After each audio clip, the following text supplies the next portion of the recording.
자, 질문 하나 드리고 말씀 시작하겠습니다. 사랑하는 성도 여러분, 여러분은 하나님께서 우리와 함께 하신다는 사실을 믿으십니까? 아멘이죠. 그렇다면 이렇게 묻고 싶습니다. 하나님이 함께 하신다는 건 다시 생각해서 하나님께서 우리에게 뭘 어떻게 하시는 걸 이야기할까요? 당연히 우리가 기대하는 대로 하나님께서 우리를 형통케 하실 겁니다. 오늘 본문에 나와 있는 것처럼 우리를 이기게 하실 겁니다. 그럼 이렇게 묻고 싶어요. 여러분의 삶은 형통하십니까? 늘 승리하십니까? 물론 우리가 말하는 형통과 하나님 말씀하시는 형통의 개념이 좀 다를 수 있죠. 그 사실을 감안하더라도 진짜 우리의 삶은 하나님의 뜻대로 형통하느냐라는 거죠. 늘 승리하십니까? 만약에 아니라면 여러분 스스로 이런 질문을 꼭 해보셔야 된다고 저는 믿습니다. 하나님께서 함께하는 사람들은 어떤 모습이어야 될까? 하나님께 문제가 없다면 당연히 스스로에게 이런 질문을 해서 스스로를 점검해 봐야 될 겁니다. 오늘 말씀 같이 보면서 그 이야기 나눠보도록 하겠습니다. 사무엘하 8장 1절입니다. 같이 읽겠습니다. 시작. 그 후에 다윗이 블레셋 사람들을 쳐서 항복을 받고 블레셋 사람들의 손에서 메덱 암말을 빼앗으리라. 오늘 말씀이 이렇게 시작했습니다. 그 후에. 이런 단어 무조건 중요하다고 했습니다. 이런 단어가 나오면 자동적으로 이 생각부터 해봐야 됩니다. 뭐로부터 그 후일까? 뭐로부터 그 후일까? 이런 걸 찾아보는 게 주어진 본문을 이해하는 데 엄청나게 도움이 됩니다. 그걸 뭐라고 해요? 전문맥. 지지난주에 우리가 무슨 내용을 봤었는지 기억나시나요? 다윗이 이렇게 말을 했습니다. 나는 좋은 집에 살고 있는데 하나님의 집은 후지니까 라고 이야기를 했죠. 그게 무슨 뜻이었습니까? 내가 하나님을 위해서 하나님의 집을 지어드리고 싶다. 나단이 그 이야기를 들었거든요. 나단이 이렇게 이야기를 합니다. 당신이 하나님과 함께하는 사람이니까 당신의 마음 가운데 있는 생각 그대로 하시면 됩니다. 라고 했죠. 여기서 중요한 게 뭐였습니까? 하나님이 함께하는 다윗의 생각과 하나님의 말씀이 임하는 나단의 생각이 일치했는데 중요한 건 하나님의 뜻이 아니었다라는 거죠. 이거 진짜 중요한 부분이고요. 저는 이 부분을 엄청 강조하고 싶습니다. 마음이 모이면 다 하나님의 뜻일 거라고 생각을 하는데 그렇지 않습니다. 진리는요, 다수결로 정하는 게 아닙니다. 진리는 하나님의 말씀 가운데 있죠. 교회 내에서 의사결정을 할 때 다수결로 합니다. 아마 다수결이 인간이 만들어 놓은 방식 중에 가장 합리적이고 좋은 방법이 될 겁니다. 그렇지만 그렇다고 해서 다수결이 완벽하냐? 그렇지는 않죠. 만약에 우리가 하나님의 뜻을 모른 채로 다수결로 교회 일들을 결정한다면 그건 교회가 아닙니다. 그건 교회가 아니죠. 어쩌면 최악의 방법이 될 수도 있습니다. 하나님의 뜻이 무시된다면. 어쨌든 지지난주 내용이 그래서 어떻게 됐다고요? 그날 밤에 하나님께서 나단에게 임하시죠? 안 된다. 너는 내 집을 지을 수 없다. 왜요? 피를 많이 흘렸으니까. 큰 전쟁을 치렀으니까. 그렇게 다윗에게 가서 전하라라고 하셨습니다. 한마디로 거절입니다. 나단도 틀렸고 다윗도 틀렸죠.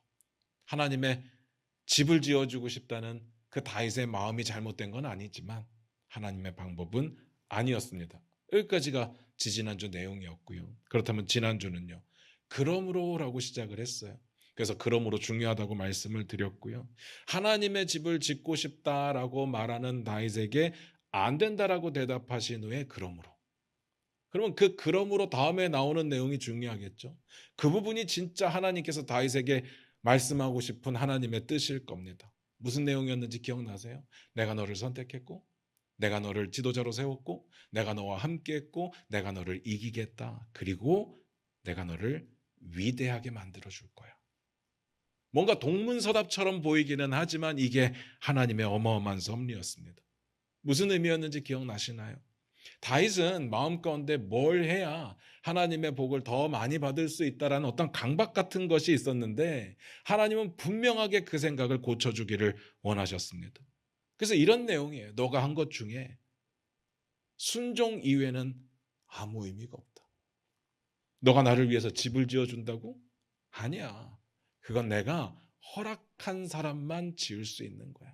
네가 하고 싶다고 할 수 있는 게 아니야. 대신에 내가 지금까지 너와 함께 했고 이기게 했던 것처럼 앞으로도 너를 위대하게 만들어 줄게. 이게 하나님의 뜻이었습니다. 하나님 앞에 우리의 공로를 세운다는 건 굉장히 어리석다라고 말씀을 드렸습니다. 마치 이걸 어떻게 비유하면 느낌이 확 올까 생각을 해봤는데 이재용 앞에서 돈 자랑하는 거 그 정도 되지 않을까요? 훨씬 더 심각한 거 아닐까요?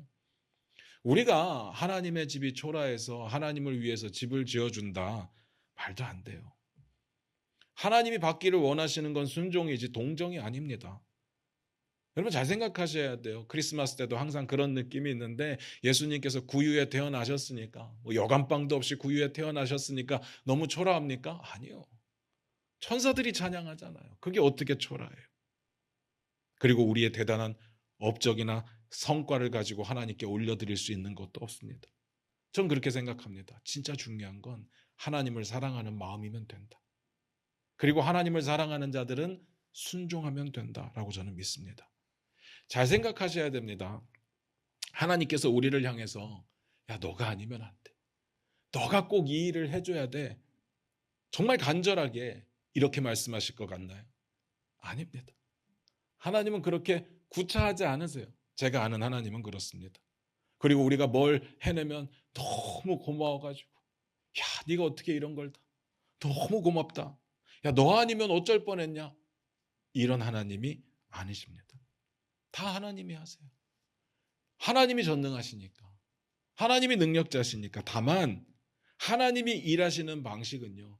하나님의 말씀에 순종하는 자를 찾으시고 그 순종을 기뻐 받으시면서 그 순종하는 자를 통해서 일을 하실 겁니다. 그거면 돼요.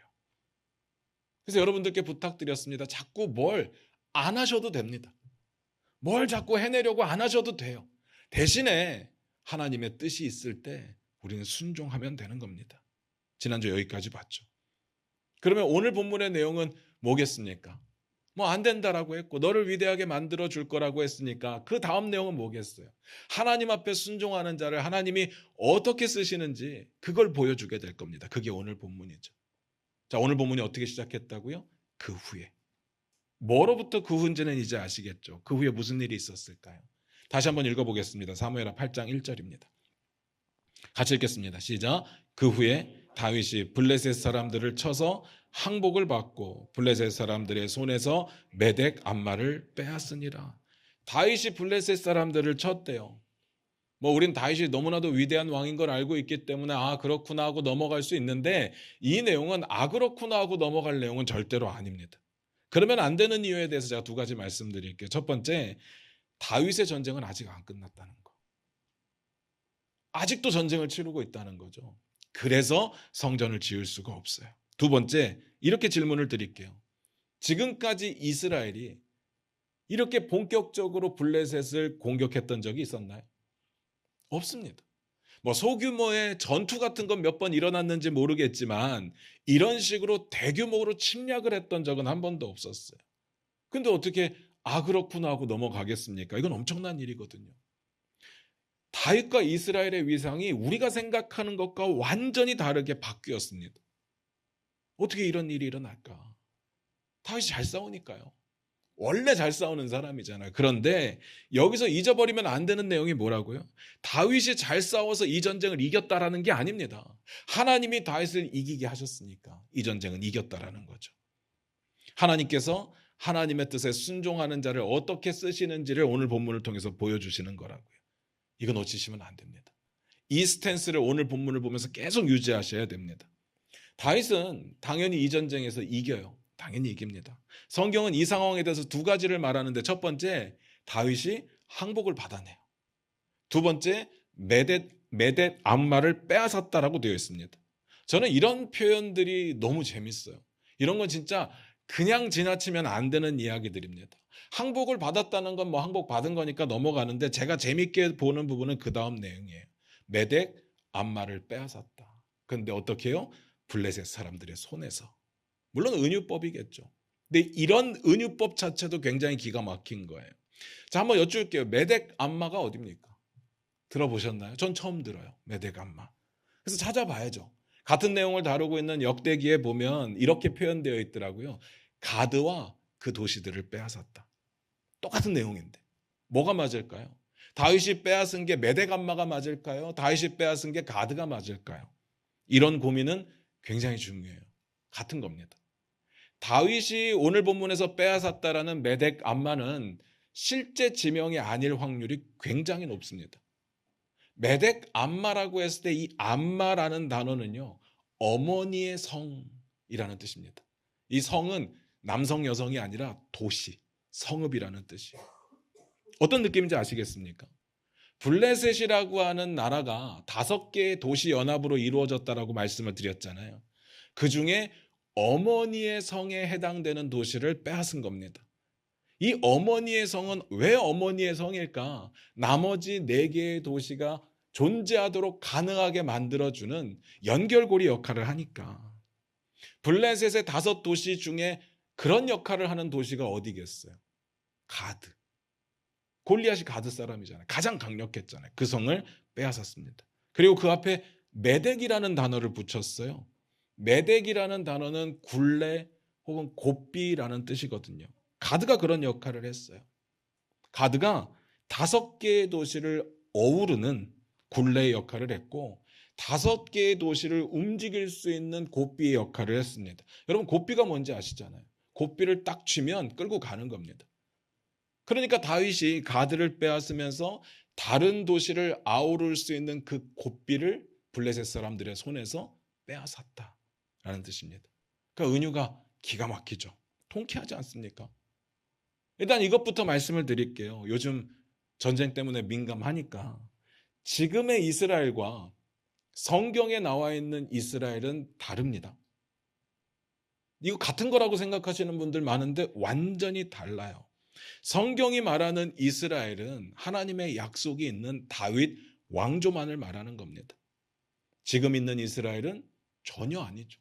전혀 아닙니다. 이스라엘이 멸망하고 나서 이스라엘이 나라로서 회복했던 적이 역사 속에 있었거든요. 예수님 오시기 전에 있었어요. 그런데 성경은 안 다루잖아요. 오히려 학자들은 뭐라고 이야기해요? 암흑기라고 이야기합니다. 암흑기. 왜냐하면 다윗 왕조가 아니니까. 아울러 말씀드리고 싶은 건 그래서 백투 예루살렘 아무 의미 없습니다. 이거 진짜 중요한 이야기예요. 예루살렘에 성전이 있기 때문에 우리는 그 영광을 기억합니다. 그런데 이 예루살렘이라고 하는 것이 정말 하나님이 약속한 우리가 다시 돌아가야 될 성지냐, 거룩하게 구별된 곳이냐, 그렇지는 않다라는 이야기입니다. 성경에 뭐라고 이야기했습니까? 너희가 하나님의 전이다. 우리가 하나님의 전입니다. 성경은 그렇게 말하고 있는데 전되는 우리는 신경 쓰지 않고 옛날 화려했던 예루살렘 성전만을 기억하는 건 아무 의미가 없죠. 그럼에도 불구하고 성지순례를 사람들이 가는 이유는 현장감 때문에 그래요. 현장에서 느끼고 싶은 곳이지 그곳이 거룩하게 구별된 꼭 가야 되는 성스러운 곳이기 때문에 가는 건 아닙니다. 다시 이야기로 돌아와서 블레셋이 얼마나 이스라엘을 괴롭혀 왔습니까? 여러분들이 이스라엘 백성들의 입장이라고 한다면 블레셋이 나타났다라는 이야기만 들어도 오금이 저리지 않겠습니까? 그런데 다윗이 왕이 되니까요. 상황이 완전히 바뀌는 거예요. 상상하지도 못할 일이 벌어졌습니다. 먼저는 블레셋이 막 대규모로 쳐들어왔는데 그걸 다 막아냈어요. 막아낸 것뿐만 아니라 이겼어요. 그래서 다 블레셋이 힘을 잃었다고 했잖아요. 그런데 이번에는요. 블레셋을 직접 쳐들어가서 곱비를 틀어주었습니다. 그들을 장악해버렸습니다. 진짜 다윗은 난 사람 아닙니까? 대단한 사람인 것 같아요. 그런데 제가 이 내용을 어떻게 보라고 했다고요? 어떤 스탠스로 보시라고요? 다윗이 잘 싸워서 이기는 게 아니라 하나님께서 다윗을 이기게 하셨다라는 이야기를 지금 말하고 있는 중이라고요. 그런데 그걸 보면서 다윗이 위대하다 이런 결론은 어울리지 않죠. 그래서 오늘 본문은요. 우리가 4절만 읽었고 4절만 볼 건데 사실상 결론은 14절에 나오거든요. 한번 같이 읽어보겠습니다. 사무엘하 8장 14절입니다. 같이 읽겠습니다. 시작. 다윗이 에돔에 수비대를 두되 온 에돔에 수비대를 두니 에돔 사람이 다 다윗의 종이 되니라. 다윗이 어디로 가든지 여호와께서 이기게 하셨더라. 다윗이 어디로 가든지 하나님께서 이기게 하셨대요. 이게 오늘 계속 나오는 전쟁의 결과입니다. 기억하셔야 됩니다. 그 다음 내용도 볼까요? 사무엘하 8장 2절입니다. 같이 읽겠습니다. 시작. 다윗이 또 모압을 쳐서 그들로 땅에 엎드리게 하고 줄로 재어 그 2줄 길이의 사람은 죽이고 1줄 길이의 사람은 살리니 모압 사람들이 다윗의 종들이 되어 조공을 드리니라. 블레셋을 정복하고 나서 그 다음 차례는 모압이었습니다. 이 지도상으로 여러분 뭐 기억을 다 하실 수는 없겠지만 블레셋은 예루살렘에서 치면 서남쪽에 위치하고 있고요. 이 모압은 동쪽에 위치하고 있습니다. 그냥 대충 이렇게만 기억해 주시기를 부탁을 드려요. 뒤에서 또 말씀드릴 겁니다. 어쨌든 다윗이 모압을 공격했습니다. 그리고 당연히 이겼어요. 그런데 그 과정 가운데 좀 표현이 나와 있는데 흥미로운 표현이 있는 거예요. 뭘로 되어 있냐면 줄로 재어서 2줄 길이의 사람은 죽이고 1줄 길이의 사람은 살렸다라고 되어 있거든요. 이게 무슨 뜻일 것 같아요? 그냥 모압 사람들이 있으면 3분의 2는 죽이고 3분의 1은 살렸다는 이야기입니다. 성경에서 정확하게 언급하고 있지 않아서 어떤 기준으로 죽였는지는 모르겠어요. 정말 줄 세워놓고 3분의 2 딱 죽이고 3분의 1 살렸는지 이건 잘 모르겠어요. 아니면 어떤 기준을 가지고 뭐 예를 들어서 높은 고위급 간부라든지 아니면 군인이라든지 이런 사람들을 싹 다 죽이고 보니까 3분의 1을 죽였네 이랬는지는 잘 모르겠는데 어쨌든 결과적으로 보면 한민족의 3분의 2를 죽인 거예요. 좀 잔인합니다. 그리고 무엇보다도 이 모압이라는 이 족속이 어떤 족속인가 하면요. 여러분 기억이 나는지 모르겠는데 다윗이 사울을 피해서 도망 다닐 때 다윗이 자신과 자기의 집, 가족을 의탁했던 곳이 모압이에요. 모압 왕이 다윗에게 엄청난 호의를 베풀었어요. 막 요새를 주면서 여기 머물러라라고 이야기를 합니다. 그들이 왜 호의적이었다고요? 다윗의 증조 할머니가 모압 사람이었거든요. 그래서 호의적이었어요. 뭐 물론 마음속에는 다윗이 잘 싸우니까 다윗의 도움을 받으려고 했겠죠. 그런데 어쨌든 그 모압을 쳐서 3분의 1을 죽여요. 잘 모르겠습니다. 다윗이 너무 폭력적으로 보여요. 뭐 이렇게까지 죽여야 되나 싶습니다. 그렇게 보는 학자들의 견해도 있기는 해요. 그래서 저도 이해가 잘 안 됩니다. 그런데 모압과 이스라엘과의 관계 가운데 모압과 하나님과의 관계 가운데 무슨 일이 있었는지 우리는 잘 모르니까 넘어가겠습니다.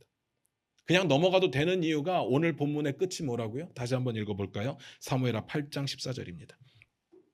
같이 읽겠습니다. 시작. 다윗이 에돔에 수비대를 두되 온 에돔에 수비대를 두니 에돔 사람이 다 다윗의 종이 되니라. 다윗이 어디로 가든지 여호와께서 이기게 하셨더라. 하나님께서 어디로 가든지 이기게 하셨는데 이 모압과의 전쟁도 이기게 하셨다라는 거죠. 그러면 하나님의 뜻이 거기 있는 겁니다. 우리는 그런 스탠스로 봐야 돼요. 그 다음 봅니다. 8장 3절 4절입니다. 같이 읽겠습니다. 시작. 르홉의 아들 소바왕 하닷 에셀이 자기 권세를 회복하려고 유브라데 강으로 갈 때에 다윗이 그를 쳐서 그에게서 마병 1700명과 보병 2만 명을 사로잡고 병거 100대의 말만 남기고 다윗이 그 외의 병거의 말은 다 발에 힘줄을 끊었더니 소바왕 하닷 아셀이 유브라데 강으로 갔대요. 다윗이 거기까지 가서 그를 쳐서 이겼습니다. 다시 정리를 해볼게요. 처음 블레셋은 서남쪽, 모압은 동쪽, 그리고 방금 나와 있던 유브라데 강은 동북쪽에 있습니다. 어떤 모습으로 이스라엘이 공격해 나가는지 느낌이 오시죠? 다음번에 이제 북쪽으로 갈 겁니다. 어쨌든 다윗은 이 전쟁에서요. 마병을 몇 명 사로잡았다고요? 1700명. 보병은 2만 명. 그리고 병거는 좀 이 부분이 신기한데 100대만 남겼대요. 100대의 말만 남기고 나머지는 말의 힘줄을 다 끊었대요. 같은 내용을 다루고 있는 아까 말씀드렸던 역대기에 보면 숫자가 좀 다른데 보병의 숫자는 2만 명으로 똑같은데 이 마병의 숫자가 좀 달라요. 그 역대기에 보니까 기병을 7,000명 사로잡았다고 되어 있거든요. 뭐 마병과 기병을 따로 계산했는지는 잘 모르겠지만 학자들은 대부분 이 1700이라는 숫자하고 7000이라는 숫자가 거의 똑같이 생겼대요. 그래서 기록하면서의 오차가 있었을 거라고 하고 넘어가더라고요. 저도 넘어갑니다. 뭐 여기서 중요한 건 병거 100대의 말을 남기고 나머지 말들은 다 힘줄을 끊었다라는 건데 죽였다라는 거거든요. 궁금한 거예요. 첫 번째, 얼마에서 100대를 남겼을까? 그리고 두 번째, 아니 왜 귀한 말들을 다윗은 다 죽였을까? 궁금합니다. 얼마에서 100대를 남겼는지는 어렵지 않아요. 역대기에 보면 나옵니다. 1000대를 빼앗았고 100대를 남겼다고 나옵니다. 그러니까 10분의 1을 남긴 거죠. 근데 한번 상상을 해보세요. 병거 하나에 말이 보통 2마리가 끌어요. 그러면 2000마리를 사로잡았고 그중에 1800마리를 죽인 거예요. 어마어마하죠. 그런데 학자들은요, 이 병거 한 대에 예비 말이 한 마리 따라다닌대요. 그러니까 보통 병거 하나에 3000마리가 되는, 그러니까 3마리가 되는 거예요. 그러니까 3000마리를 붙잡았고 2700마리를 죽였다. 그리고 다시 폐기한 병거의 숫자는 900대가 되는 거죠. 어마어마합니다. 두 번째, 그렇다면 다윗은 왜 이 많은 말들을 다 죽였을까? 왜 그 많은 병거들을 다 폐기를 했을까? 그냥 너무 인간적이지만 제 생각으로는 그래요. 병거는 지금으로 따지면 군용차 정도 되지 않겠습니까? 전략 자산이라고요. 그리고 말은요, 전략 자산이기도 하지만 일할 때 쓸 수 있는 동력이기도 합니다. 그리고 가장 중요한 건 팔면 돈이 돼요. 그러지 않습니까? 그런데 병거를 다 버리고 10분의 1만 남겼고 말들을 다 죽이고 10분의 1만 남겼다. 저는 이해가 안 갑니다. 왜 그랬을까? 왜 이렇게 비효율적이고 비생산적인 일을 했을까? 다윗인데. 두 가지 포인트가 있더라고요. 첫 번째, 여기서 봐야 되는 포인트 중에 중요한 건 다윗을 잘 보시면요, 여전히 보병으로 전쟁을 하고 있었다라는 거예요. 주변 국가들은 다 마병이 있고 병거가 있고 다 이렇게 최첨단 무기를 가지고 싸우고 있는데 다윗은 보병을 가지고 있었습니다. 물론 다윗 부대 안에도 소수 높은 사람들은 말을 탔겠지만 기본적으로는 다 보병이에요. 이 마병 부대, 병거 부대가 들어온 게 솔로몬 때부터 들어오게 됩니다. 이건 단순하게 다윗의 부대가 너무 재래식이고 뒤처져 있다라는 뜻이 아닙니다. 다윗이 보병 부대를 고집하고 있다라는 거예요. 지금 다윗이 그렇게 뒤처진 부대가 아니잖아요. 지금 그 주변을 다 장악했는데 어떻게 이렇게 뒤처진 부대를 만들겠습니까? 이건 고집하고 있는 거예요. 다윗이 의지적으로 보병만을 고집하고 있는 겁니다. 마병을 두지 않는 거예요. 그리고 생각해보면 앞으로도 계속 보병으로 싸울 겁니다. 그러니까 빼앗자마자 10분의 1을 남기고 다 죽인 거예요. 이게 무슨 의미가 있을까? 진짜 중요한 의미가 있거든요. 다윗의 보병 부대가 병거와 마병으로 구성된 정말 최첨단 적의 부대를 싸워서 이기고 있는 중이라는 이야기입니다. 성경은 그 부분에 초점을 맞추고 있어요. 제가 왜 그런 이야기 드리는지 아시겠죠? 오늘 이야기는 어떤 스탠스에서 봐야 된다고요? 다윗이 잘 싸워서 이기는 게 아니라 하나님이 다윗을 이기게 하고 계시는 겁니다. 그 결과죠. 그래도 궁금합니다. 그렇다고 해서 죽일 필요까지 있을까? 갖고 안 쓰면 되잖아요. 저는 그렇게 생각합니다. 아깝잖아요. 돈인데. 저는 늘 그렇게 생각하거든요. 하나님께서 이게 돈 없는 사람들을 향한 이 만들어진 멘트인지는 모르겠지만 하나님이 우리에게 돈을 많이 허락하지 않는 이유는 시험에 들까 봐서 그렇대요. 성경 내용도 보면 그런 고백이 있잖아요. 아굴의 고백이 있잖아요. 너무 부하게도 마옵시고 너무 가난하게도 마옵시고 너무 부하면 내가 하나님을 모른다. 내가 너무 가난해서 하나님을 욕되게 할까?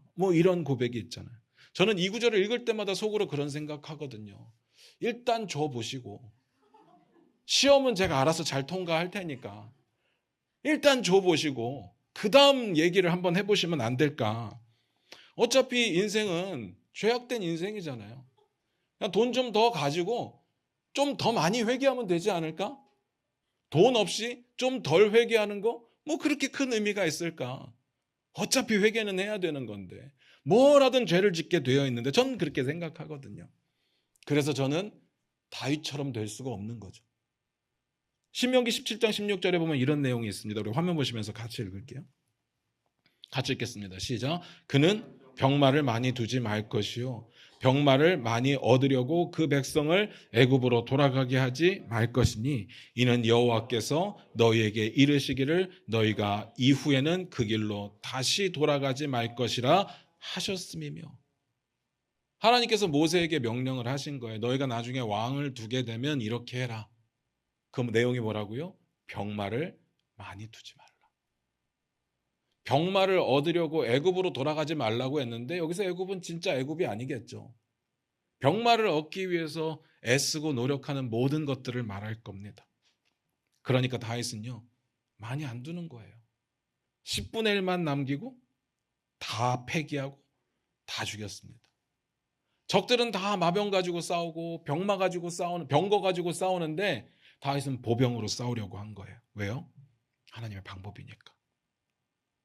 이거 하나만 가지고 그렇게 말씀드릴 수가 없죠. 뒤에 똑같은 내용이 나옵니다. 사무엘하 8장 11절 12절입니다. 우리 같이 읽겠습니다. 시작. 다윗 왕이 그것도 여호와께 드리되 그가 정복한 모든 나라에서 얻은 은금 곧 아람과 모압과 암몬 자손과 블레셋 사람과 아말렉에서 얻은 것들과 소바 왕 르홉의 아들 하닷 에셀에게서 노력한 것과 같이 드리니라. 뭐라고요? 정복한 모든 나라에서 얻은 은금을 다 하나님께 드렸대요. 다시 왜 그랬을까요? 좀 가져도 되잖아요. 왜 하나님께 드렸을까? 아니, 전쟁에 돈이 많이 필요하잖아요. 그럼 거기 쓰면 되지. 왜 다 하나님께 드렸을까? 이건 10분의 1도 안 남기고 다 드린 거거든요. 신명기 17장 17절입니다. 아까 읽었던 구절에 그 다음 구절입니다. 우리 화면 보시면서 같이 읽을게요. 같이 읽습니다. 시작. 그에게 아내를 많이 두어 그의 마음이 미혹되게 하지 말 것이며 자기를 위하여 은금을 많이 쌓지 말 것이니라. 아까 앞에서는 병마를 많이 두지 마라. 그 다음 뭘 많이 두지 마라고요? 아내를 많이 두지 마라. 근데 이건 이미 틀렸어요. 이미 실패했잖아요. 우리 예전에 봤던 구절 기억나십니까? 사무엘하 5장 13절인데 우리 화면 보시면서 같이 읽어볼까요? 같이 읽겠습니다. 시작. 다윗이 헤브론에서 올라온 후에 예루살렘에서 처첩들을 더 두었으므로 아들과 딸들이 또 다윗에게서 나니. 이 부분은 틀렸습니다. 물론 이제 솔로몬하고 비교해 보면 와이프의 숫자는 많이 작지만 그래도 이 정도면 많이 얻은 거니까 틀렸죠. 지금부터 안 해야 되죠. 그 다음은요, 은금을 많이 쌓지 말라. 여기에 나옵니다. 제가 여기서 보고 싶은 포인트는 이거예요. 다윗이 완전하다라는 이야기가 아닙니다. 완벽하다라는 이야기가 아니에요. 정말 노력하고 있구나. 무슨 노력을 해요? 위대한 왕이 되려고? 엄청난 왕이 되려고? 아니요. 신명기적인 왕이 되려고. 하나님의 마음에 쏙 드는 왕이 되려고. 지금까지 다윗의 모습을 보면 그냥 왕이 되고 싶었던 것 같아요. 강력한 왕이 되고 싶었던 것 같아요. 엄청난 왕이 되고 싶었던 것 같아요. 그러려고 최선을 다해 노력했습니다. 그게 하나님의 복을 받는 방법이라고 생각을 했습니다. 그래서 자기가 할 수 있는 모든 걸 다 하잖아요. 심지어는 남의 아내가 되어 있는 미갈도 뺐잖아요. 이스라엘 백성들의 마음을 얻어서 쉽게 왕이 되려고, 큰 왕이 되려고. 그런데 그렇게 하다 보니까 몇 번 거절을 당합니다. 안 된대요, 하나님이. 자기는 열심으로 하려고 하는데, 하고 싶은 걸 하나님께 해드리고 싶은데 안 된대요. 거절을 당합니다. 그러니까 이제는 깨달았죠. 이게 아니구나. 하나님이 원하시는 왕의 모습은 순종하는 왕인 거지, 잘 싸우고 엄청나고 세상에서 인정받고 사람들의 인기가 있는 그런 왕이 아니라는 거. 다윗은 완전히 태도가 변했습니다. 자기의 계획을 다 버리고 순종하는 왕이 되려고 합니다. 잘 생각하셔야 돼요. 은금, 돈이잖아요. 전쟁에 얼마나 많은 돈이 필요한지 너무나도 잘 알지 않겠습니까? 은금을 가지고 더 좋은 무기를 사고 더 많은 말들을 사고 더 많은 병거를 사서 심지어는 용병들도 얻어가지고 전쟁을 한다면 금방 끝날 거예요. 금방 정복을 하고 금방 안정을 취할 겁니다. 그러면 하나님의 뜻이 금방 이루어질 거예요. 그런데 안 합니다. 왜요? 하나님의 뜻이 아니니까. 보병을 가지고도 마병을 이길 수 있다는 거 다윗은 알았거든요. 하나님이 함께 하시면 빈손으로 나가서도 이길 수 있다는 걸 다윗은 알았거든요.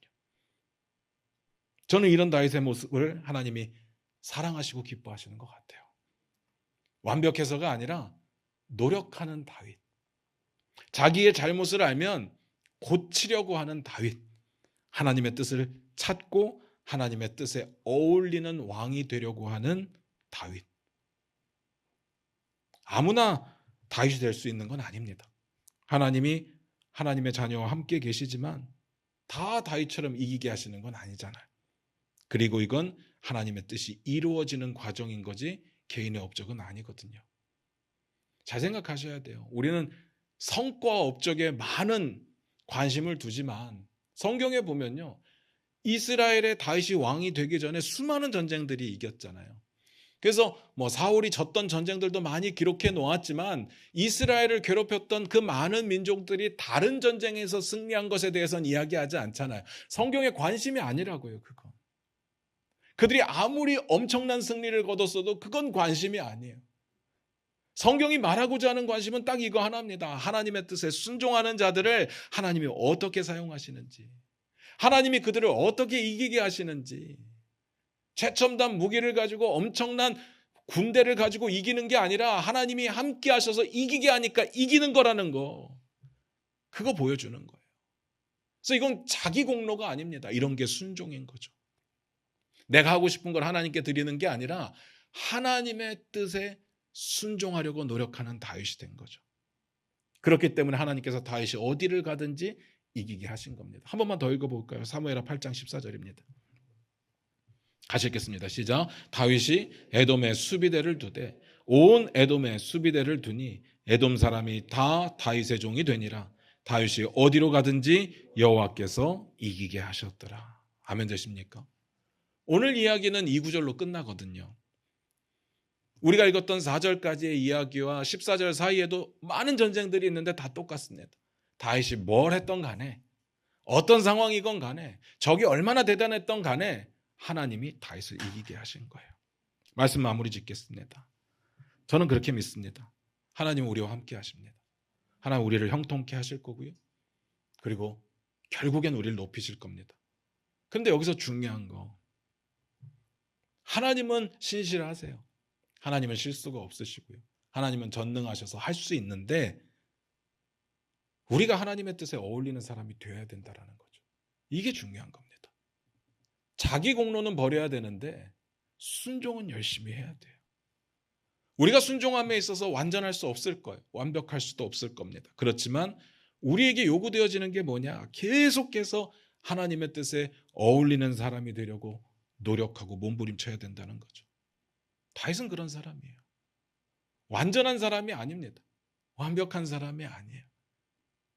하나님의 마음에 합한 자라는 그 칭호를 받은 유일한 사람이겠지만 다윗의 인생을 보면요, 이 정도까지 쓰레기라고? 라고 생각될 때가 많거든요. 근데 하나님이 좋아하세요. 이유는 뭐냐? 하나님의 뜻이 있으면 순종하니까요. 그래서 여러분들께 부탁드리고 싶은 거예요. 제발 멈추지 마시기 바랍니다.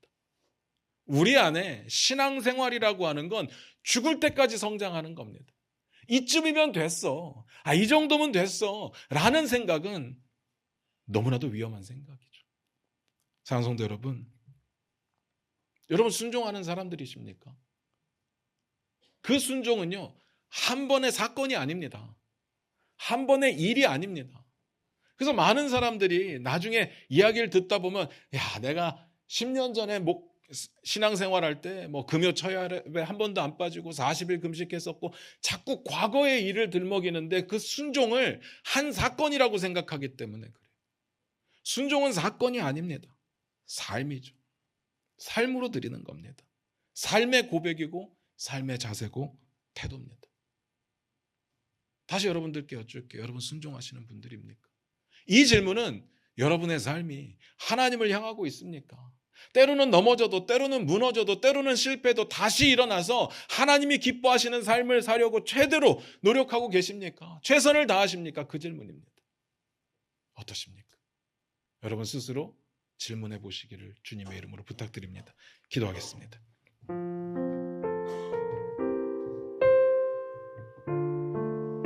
우리 반주 들으시면서 잠깐 한번 기도하기를 원합니다. 우리 이 시간 한번 스스로 질문해 보시기 바랍니다. 나는 하나님의 뜻에 어울리는 사람일까? 하나님의 뜻이 있다면 순종할 마음이 있는가? 그건 없는데 하나님이 주시는 형통이 필요하고 하나님이 주시는 승리가 필요한 건 아닐까? 다윗의 일생을 보면요, 완벽하지 않습니다. 어쩔 때 보면 치사하기도 하고, 어쩔 때 보면 비겁하기도 하고, 또 어쩔 때 보면 추악하기도 합니다. 그런데 다윗의 일생에서 놓치지 않는 것이 딱 하나 있는데, 하나님의 뜻이라면, 하나님의 말씀이라면 순종을 하고자 몸부림치며 살았다는 그 자세와 태도였습니다. 멈추지 않는 그 노력, 우리 안에 그 노력이 있기를 원합니다. 이 시간 우리 결단하기를 원합니다. 하나님, 내가 뭘 이루겠다는, 뭘 해내겠다는, 그래서 하나님을 기쁘게 하겠다는 착각은 버리게 하시고, 하나님의 뜻이 주어질 때 그 어떤 것이라도 내려놓고 하나님을 따를 수 있는 순종이 우리 안에 있기를 원합니다. 다 그렇게 고백하며 기도하겠습니다.